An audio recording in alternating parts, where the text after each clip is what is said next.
Hello viewers, ஜிஆர்டியோட new golden 11 flexi இந்த chit ஸ்கீமை பற்றி நம்ம பார்க்கலாமா?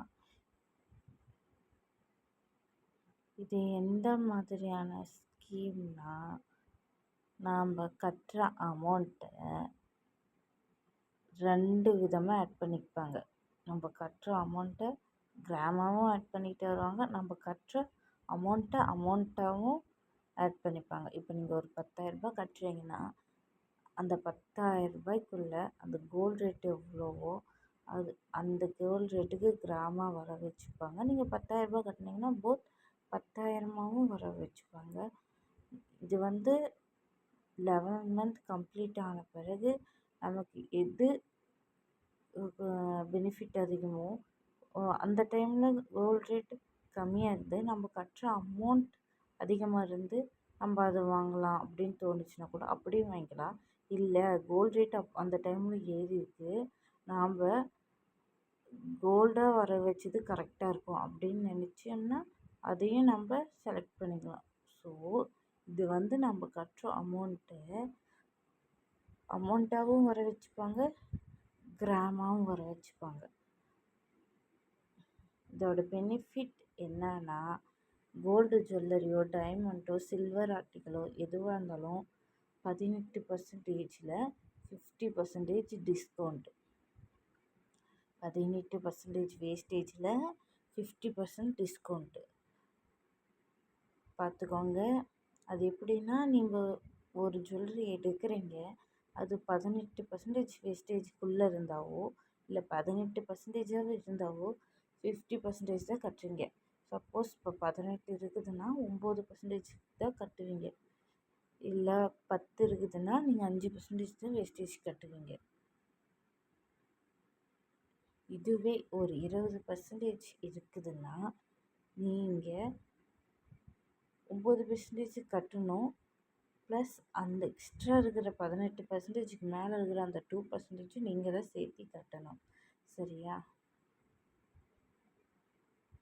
ஜிஆர்டி கோல்டு 11 ஃப்ளெக்ஸி இதில் கேஷ் ரீஃபண்ட் கிடையாது. இது நம்ம வரவு வைக்கிறது ரெசிப்ட் புக்கில் வர வச்சுருவாங்க. வெயிட் அக்யூமுலேட்டாகவும் சரி, அமௌண்ட்டாகவும் சரி, ரெசிப்ட் புக்கில் மந்த்லி வர வச்சுக்கலாம். இதில் அட்வான்ஸ் பேமெண்ட்டாகவும் கட்ட முடியாது, லேட்டாகவும் கட்ட முடியாது. 11 மந்த்துக்கு ஒவ்வொரு மந்த் பே பண்ணால் கரெக்டாக பே பண்ணிடணும். இந்த ஸ்கீம் நம்ம ஜிஆர்டி ஷோரூம் எங்கெல்லாம் இருக்குதோ ஆல் ஓவர் எங்கெல்லாம் இருக்கோ அங்கெல்லாம் நம்ம பே பண்ணிக்கலாம். அதே மாதிரி எங்கெல்லாம் ஷோரூம் இருக்கோ அங்கேயே நம்ம பர்ச்சேஸ் பண்ணிக்கலாம். ஆன்லைன்லேயும் பர்ச்சேஸ் பண்ணிக்கலாம், பேவும் பண்ணிக்கலாம். நம்ம ஏதோ ஸ்பெஷல் ஐட்டம்ஸ், எத்னிக்கு, வின்டேஜ் ஜுவல்லரி, பூஜை ஐட்டம்ஸ் அந்த மாதிரி எடுத்தோம்னா அதுக்கு நம்ம வேஸ்டேஜ் கொடுத்து தான் ஆகணும். கோல்டு காயின் அந்த மாதிரி எடுத்தாலும் அதே மாதிரி 50% டிஸ்கவுண்ட்டு. கோல்டு வாட்சஸ் அந்த மாதிரி எடுக்கலான்னா எடுக்க முடியாது இந்த ஸ்கீமில்.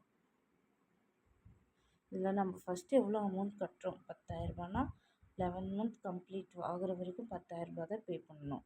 இல்லைன்னா 5,000 கட்டுறோம்னா 11 மந்த் கம்ப்ளீட் ஆகிற வரைக்கும் 5,000 தான் பே பண்ணணும். இல்லை இப்போ 5,000 கட்டுறேன், நெக்ஸ்ட் மந்த்து நான் 10,000 கட்டுறேன் அப்படின்னா அப்படி பண்ண முடியாது.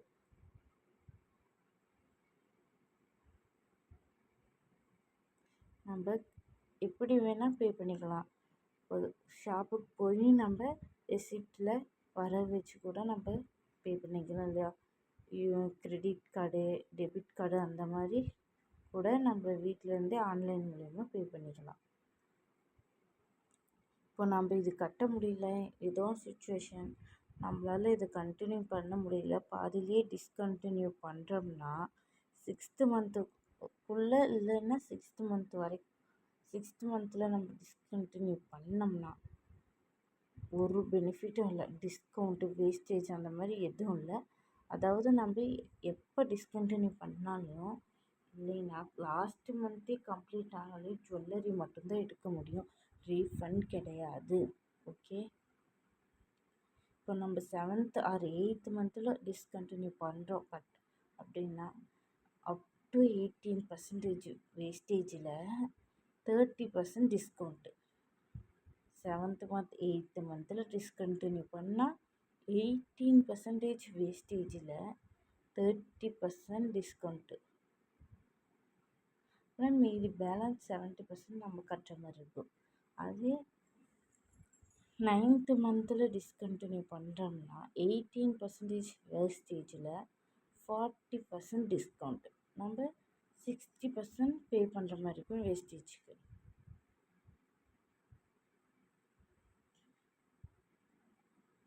10th மந்தில் நம்ம டிஸ்கண்டினியூ பண்ணோம்னா 18%.